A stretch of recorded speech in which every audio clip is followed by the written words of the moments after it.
New this morning, tragic story out of Cape Cod. A Marine killed in a head-on collision right after visiting his wife and their new baby in the hospital. Happened on Route 28 in Cotuit, seen here on the Pinpoint News Tracker. Driver of the other car, a Fall River man, was also killed. His female passenger from New Bedford seriously injured. Eyewitness News reporter Erica Ritchie live in the newsroom this morning with more on the victims and what may have led up to that crash.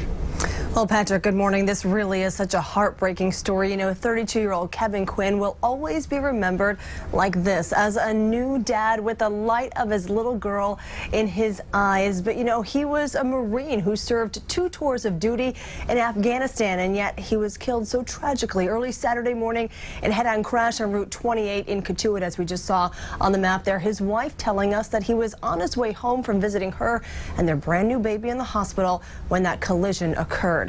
Now let's learn a little bit more about Quinn as we have this morning. He was a husband of 1 year, a father just 3 days. He was heading home, as I mentioned, from the hospital just before midnight on Friday with plans to return Saturday morning to take his wife and their new daughter home when the crash occurred on Route 28 on Cape Cod.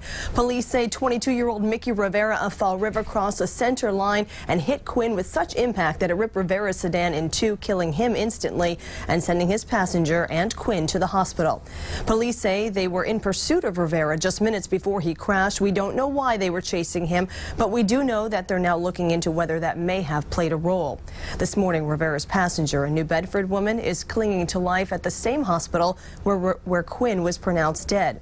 A reality that's still too raw this morning for those closest to him to grasp.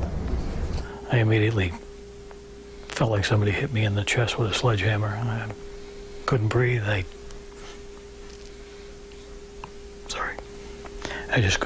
couldn't fathom it. I couldn't wrap my head around it.